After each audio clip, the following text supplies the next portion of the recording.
Elle m'a giflé en plein visage devant 200 invités, dans sa robe de mariée, alors que les photographes prenaient encore des clichés. Le quatuor à cordes s'est arrêté en pleine note. Des hoquets de surprise.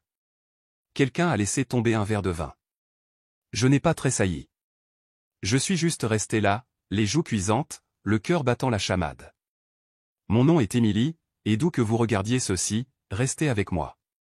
Parce que vous êtes-vous déjà retrouvé dans une pièce pleine de gens qui sont censés vous aimer, seulement pour réaliser qu'ils applaudissaient votre humiliation? Permettez-moi de revenir en arrière. Elle voulait mon pantouse. Pas l'emprunter, pas pour des photos où elle voulait qu'on le lui donne. C'est symbolique, a-t-elle dit. Tu es célibataire, sans enfant. Je commence un nouveau chapitre. C'est logique. J'ai ri, pensant qu'elle plaisantait. Elle ne plaisantait pas. Elle a pleuré auprès de mes parents, leur a dit que j'étais égoïste, leur a dit que je bloquais ses bénédictions. Et au lieu de mettre fin à cela, ma mère m'a appelé le lendemain et m'a dit, « Émilie, arrête d'être difficile. Ce n'est qu'un pantouse. Elle se marie. Tu n'as personne. » J'ai quand même dit non. Alors, le jour de son mariage, pendant le toast de la réception, elle a fait tournoyer sa flûte de champagne, m'a souri doucement et a dit, « Je veux juste remercier ma sœur, Émilie, qui a refusé de me donner ce qu'elle n'avait pas gagné mais qui est quand même venue. Tu as toujours été douée pour faire semblant de soutenir les gens. » Rire poli, crispé. Puis, elle s'est approchée, m'a serré dans ses bras d'une main, et m'a giflé de l'autre. Un flash d'appareil photo s'est déclenché à cet instant précis. Le silence qui a suivi était plus assourdissant que la musique ne l'avait été toute la nuit. Mes parents? Ils ont ri.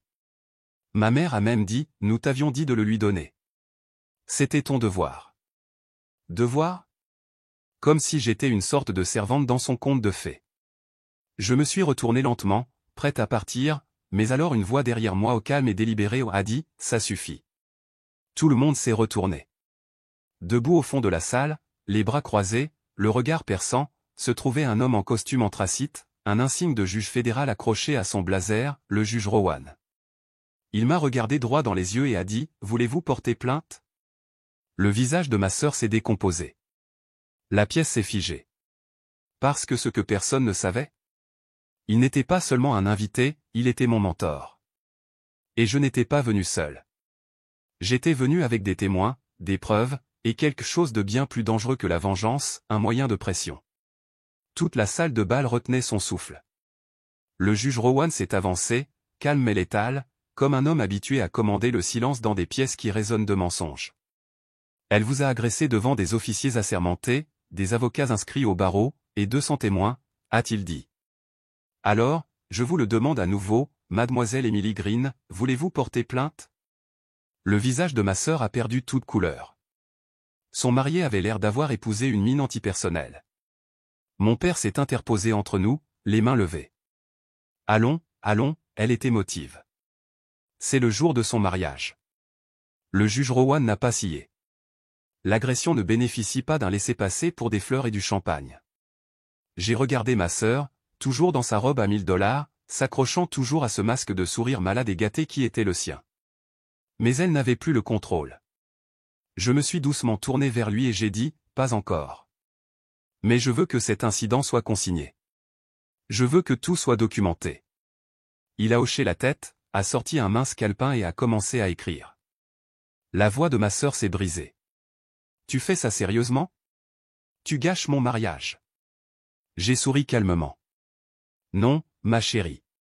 Tu l'as gâché quand tu as oublié que je ne suis pas à toi pour être humilié. » De nouveau des hoquets de surprise, puis des applaudissements discrets et doux, épars provenant de 2 tables près du fond. Des gens qui avaient su. Des gens qui avaient observé. Des gens qui étaient fatigués de sa cruauté en haute couture.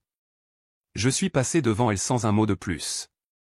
Ma mère a sifflé, « N'ose pas partir. » Mais je ne me suis pas arrêté. Parce que je ne sortais pas dans la honte, je sortais en contrôle. Dehors, le juge Rowan m'a rattrapé. « Elle va essayer de retourner la situation, » a-t-il dit. « Pleurer sur Instagram, jouer la victime. » Je sais, ai-je dit. Et les médias? J'ai aussi des avocats pour ça. Il a hoché la tête. Vous êtes sûr de ne pas vouloir déposer plainte ce soir? J'ai fait une pause. Laissez-la d'abord angoisser. Parce que parfois, le silence avant la justice, il est plus assourdissant que n'importe quelle sentence. Je suis rentré chez moi, dans mon pantouse. Le mien. Pas offert, pas supplié le mien. J'ai versé un verre de vin, me suis assise près de la fenêtre, et j'ai regardé la ville clignoter comme si elle savait déjà, la fille qu'il pensait voir s'effondrer. Elle était sur le point de renverser la situation. Et ce ne serait pas en douceur. Le lendemain matin, mon visage était partout. Pas le sien, le mien. Quelqu'un au mariage l'avait filmé, sa gifle, la voix du juge Rowan, le silence stupéfait. Le clip est devenu viral avant le lever du soleil. Une mariée gifle sa sœur pour avoir refusé de céder son pantouse, puis un juge intervient. Je me suis réveillé avec des centaines de messages, d'inconnus, d'amis, de collègues, même d'anciens professeurs à qui je n'avais pas parlé depuis des années. Mais le message le plus inattendu? De l'associé directeur de mon cabinet, nous avons vu la vidéo. Nous sommes derrière vous. Et si vous choisissez de porter plainte ou de rendre l'affaire publique, nous vous représenterons sans frais. Parce que ce qu'ils ont vu n'était pas seulement un drame. Ils ont vu l'arrogance punie. Ils ont vu une femme se tenir seule et ne pas tressaillir. Mais bien sûr, le contrôle des dégâts avait déjà commencé. Ma sœur a posté un selfie flou, en noir et blanc, tenant un mouchoir sur son œil, avec la légende « Les mariages sont stressants ». Parfois, les gens vous provoquent, mais la famille reste la famille. Je veux juste la paix. La paix de la part de la femme qui m'a giflé et a essayé de me voler ma maison. Ce post a accumulé les commentaires de sympathie jusqu'à ce que quelqu'un réponde « Tu ne voulais pas la paix, tu voulais une propriété ». Et puis, les gens ont commencé à reposter la vidéo avec sa légende superposée, moqueries, commentaires, articles de fond. Elle n'était plus la victime. Elle était l'exemple. Plus tard cet après-midi-là, mes parents se sont présentés à mon immeuble. Sans même appeler. Le portier m'a sonné. Monsieur et Madame Green sont en bas. Ils disent que c'est urgent. Je lui ai dit de les faire monter. Non pas parce que je leur devais quoi que ce soit, mais parce que je voulais les regarder dans les yeux et dire la chose que je n'avais jamais pu dire en grandissant, je ne suis pas votre déception. Je suis votre conséquence. Les portes de l'ascenseur se sont ouvertes. Ils avaient l'air secoués au moins arrogants, plus exposés. Ma mère a ouvert la bouche la première, mais j'ai levé la main. Arrêtez. J'ai désigné le canapé. Asseyez-vous. Écoutez. Cette fois, c'est ma maison, mes règles. Et quand j'ai eu fini, ils ne sont pas partis avec mon pantouse. Ils sont partis avec la vérité. Et ça brûlait. Ils étaient assis comme des étrangers ou les parents qui m'avaient élevée pour être obéissante, petite, invisible ou soudainement effrayée par ce que je pourrais dire alors que le monde écoutait enfin. Ma mère a croisé les jambes, essayant de paraître composée. Nous ne pensions pas que ça irait aussi loin, a-t-elle dit. Tu as embarrassé ta sœur le jour de son mariage. J'ai incliné la tête. Elle m'a agressé. Elle était émotive. Et vous avez ri. Cela l'a fait taire. Mon père s'est éclairci la gorge. Émilie, tu as toujours été dramatique. Non, ai-je dit. J'ai toujours été silencieuse. Et vous avez pris cela pour de la faiblesse. Je me suis levé, me suis dirigé vers la baie vitrée de mon salon, et j'ai fait un geste vers la ligne d'horizon. Vous voyez ça? La vie que j'ai construite? Je l'ai fait sans faveur, sans raccourci, sans demander à quiconque de me donner ce qu'il pensait que je ne méritais pas. Ils n'ont pas répondu. Alors je me suis retourné pour leur faire face. Vous m'avez fait honte d'être célibataire, d'être ambitieuse, de ne pas céder ma maison comme si c'était un cadeau de mariage emballé dans la culpabilité. J'ai pris une profonde inspiration, puis doucement, pourquoi était-ce si facile pour vous de prendre son parti? Ma mère a scié rapidement. Elle avait besoin d'aide. Moi aussi. Vous ne l'avez juste jamais vu parce que je ne l'ai pas crié. Ils n'avaient pas de réponse, juste des yeux pleins de honte. Ils avaient 20 ans de retard pour s'en soucier. Je me suis dirigé vers la porte et l'ai ouverte. Vous l'avez élevé pour prendre, et moi pour tolérer. Ma voix n'a pas tremblé cette fois. Je suis en train de vous désapprendre tous les deux. Ma mère s'est levée, raide. Tu ne peux pas effacer la famille. J'ai rencontré son regard. Je ne vous efface pas. Je fixe une limite. Si jamais vous voulez de nouveau faire partie de ma vie, vous devrez commencer par des excuses, pas une excuse. Elle n'a pas dit un mot.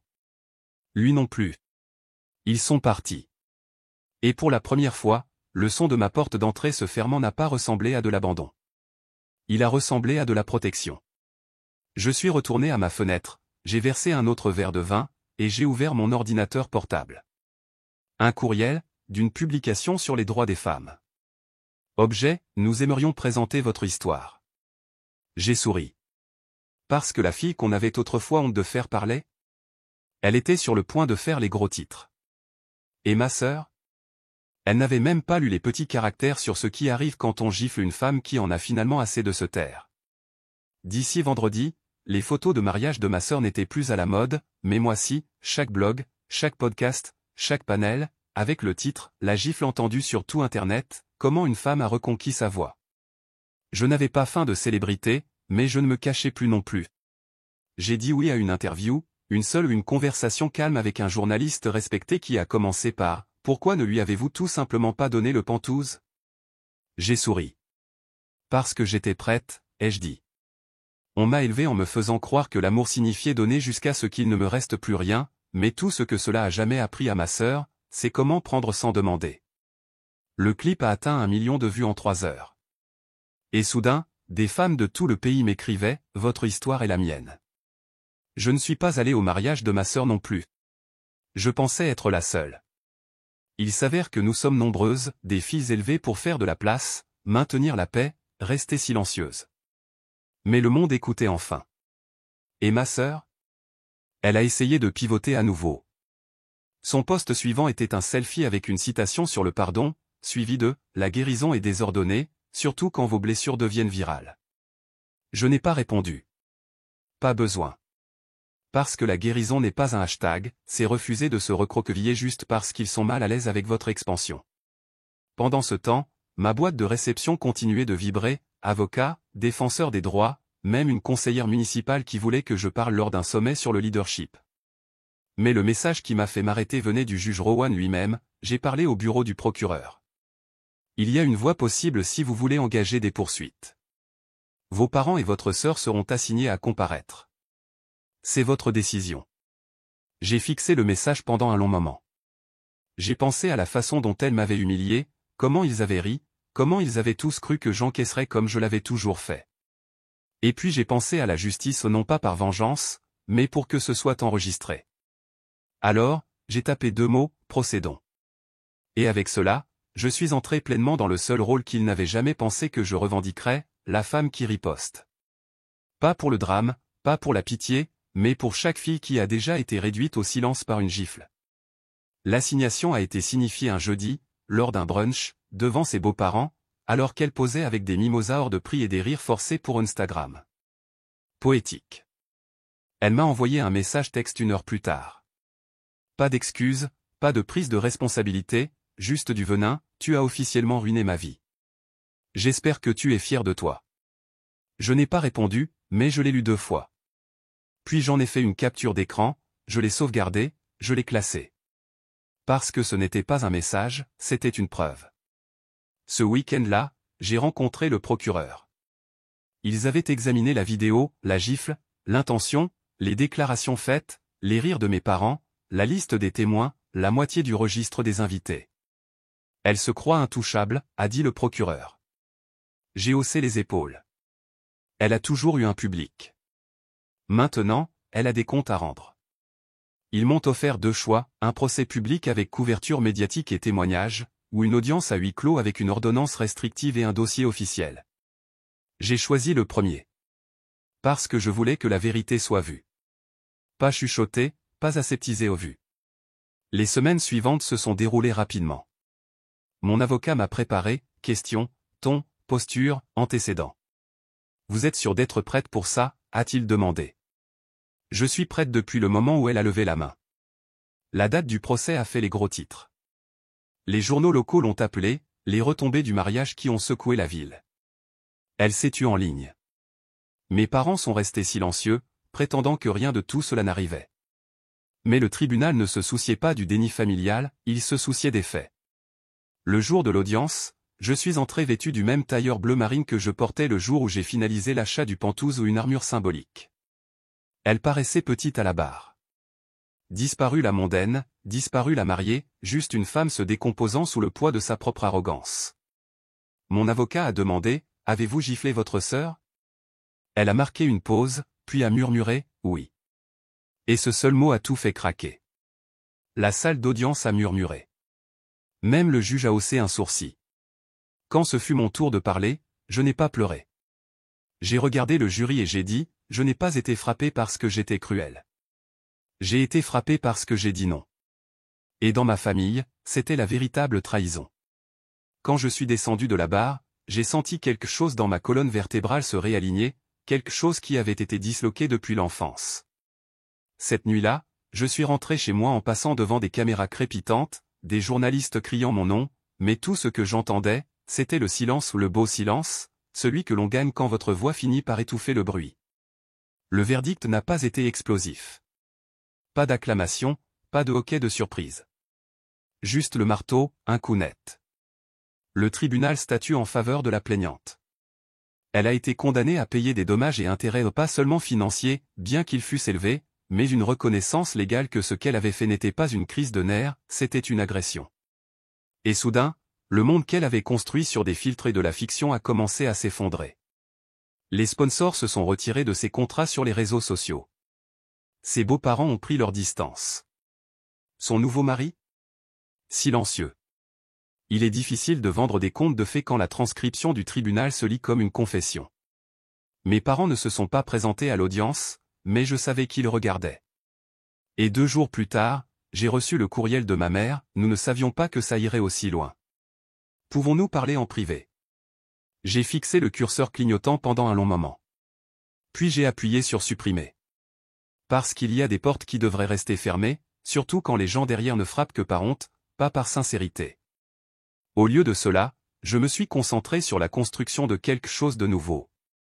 J'ai établi un partenariat avec un groupe de défense des droits des femmes, j'ai commencé à encadrer de jeunes professionnels, en particulier ceux à qui l'on avait appris à se faire petit pour la famille. Chaque histoire qu'ils partageaient ressemblait à une page de mon propre passé. Mais cette fois, je n'étais pas la fille qui retenait ses larmes, j'étais la femme qui disait, « Vous pouvez dire non. Vous pouvez partir. Vous pouvez recommencer. Et vous ne devez d'explication à personne. » Les gros titres ont fini par s'estomper. Le monde est passé à autre chose. Mais je n'avais pas besoin de leur attention. J'avais quelque chose de mieux, la paix. Et un après-midi, alors que je me tenais sur le balcon du Penthouse qu'elle avait autrefois exigé, j'ai réalisé quelque chose. Elle a essayé de me voler ma maison, ma voix, ma dignité. Mais ce qu'elle m'a vraiment donné, c'est une tribune, pas le genre sur lequel on grimpe pour les applaudissements, le genre sur lequel on se tient quand on arrête enfin de s'excuser d'exister. La fois suivante où je l'ai vue, c'était par accident, lors d'un événement caritatif. Elle est entrée en retard, plus silencieuse, plus âgée, vide. Nos regards se sont croisés. Elle a détourné les yeux. Et je ne l'ai pas poursuivie, je n'ai pas parlé, je n'ai pas fait de signe. Parce que la guérison n'a pas toujours besoin de confrontation, parfois, elle ressemble juste à ne pas tressaillir. 6 mois plus tard, j'ai organisé mon premier événement, un rassemblement sur le toit sous des lumières chaudes, du jazz doux, et une ligne d'horizon qui semblait autrefois trop lointaine pour quelqu'un comme moi. Mais plus maintenant. Ce n'était pas une fête de la victoire. C'était quelque chose de plus calme, de plus sacré, un espace pour les femmes à qui l'on avait dit d'être la personne la plus mature tout en étant réduite à néant. Il n'y a pas eu de toast, pas de discours, juste des histoires, des rires, une guérison qui ne mendiait pas un public. Alors que la nuit tombait, le juge Rowan s'est approché de moi, un verre à la main. « Vous avez changé plus que votre histoire », a-t-il dit. « Vous avez donné à d'autres la permission de réécrire la leur. » J'ai souri, mais cette fois, ce n'était pas de la fierté, c'était une libération. Après que tout le monde soit parti, je suis resté seul sur le balcon, ou le même balcon qu'elle avait autrefois voulu revendiquer comme sien. J'ai regardé la ville, celle dans laquelle je me suis construite, brique par brique douloureuse. Mes parents n'ont plus jamais cherché à me contacter, et je ne suis jamais allé les chercher. Parce que parfois, la plus grande clôture n'est pas les excuses dues, c'est de réaliser que vous n'en aviez jamais eu besoin au départ. Elle a pris sa gifle, j'ai pris mon pouvoir. Et maintenant, elle marche dans les ombres du silence. Je me tiens dans des pièces éclairées par la vérité. Ce Penthouse ? Il n'a jamais été question que d'immobilier. Il était question d'espace, pour vivre, pour respirer, pour ne plus me faire petit afin que les autres puissent se sentir plus grands. Et quand les gens me demandent si je lui ai pardonné, je dis ceci, je n'ai pas pardonné la gifle. Je me suis pardonné d'être resté silencieux si longtemps. Et c'est le genre de paix qui ne se transmet pas, elle se reconstruit par choix, par le feu, en disant finalement, assez, et en le pensant vraiment.